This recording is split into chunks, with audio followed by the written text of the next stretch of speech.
In other news, Beijing has started limiting exports of rare metals key to powering computers. Now, companies have to undergo strict government screening to sell Chinese gallium and germanium overseas. Gallium is used to make semiconductor chips, LEDs, solar cells, and other electronics.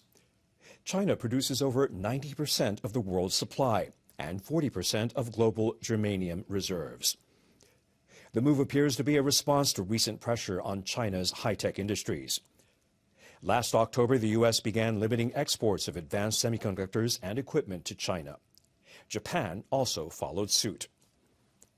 Beijing says this measure is not targeted at any specific country, but also fired back at Washington. The United States continues to increase pressure and restrictions on China's semiconductors, artificially fragmenting the global semiconductor market. The businesses who rely on the metals are already feeling the pressure. In Japan, more than half of the country's gallium supply is imported. The majority of imports come from China. This Tokyo company imports Chinese gallium for domestic businesses. It says the new procedures will make its work more difficult. Beijing now requires documentation saying who the end user for the material is and what it's being used for. Meanwhile, some Japanese clients are scrambling to secure their supply. One business ordered 200 kilograms of raw material, about 5 times the usual amount. But the company says there's not much to go around. Gallium is our lifeline, so we are very worried.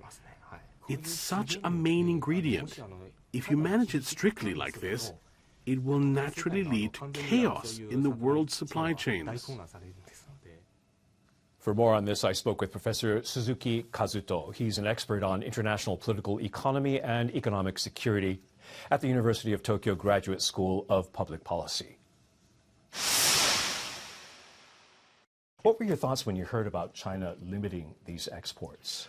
Well, this is a sort of a wake-up call for all the Western countries which are expected that China is going to use economy as a weapon and try to coerce the other countries by stopping an export and limiting the imports.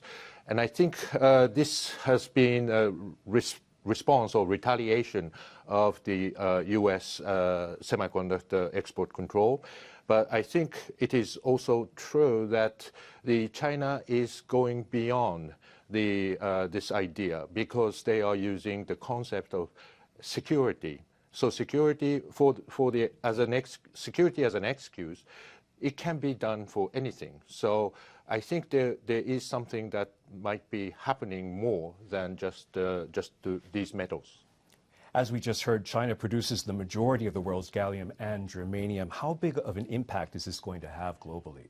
Well, I think in the short term, there is a very significant impact in the market and all the users. However, I think the gallium and germaniums are generally produced everywhere. It can be used while it's producing the aluminum. So for the long term, I think the supply will come back and the market will be settled. Okay, if the impact is that small, though, then what is China's intention here? I think China is trying to demonstrate that they can do such an economic coercion, and this is also a response from the domestic pressure to make sure that they are doing something in response to the American pressure. But on the other hand, the United States will have the presidential election next year. So the United States also have a domestic pressure for doing something against China. So these domestic pressures are now being putting the two countries more confrontational. And I think this is also a question of the dilemma of sanctions, because if the sanctions are imposed, then everyone is trying to protect themselves and try to reduce the dependency on China. So the impact of the Chinese weaponization of economy will be reduced if we implement more economic security measures.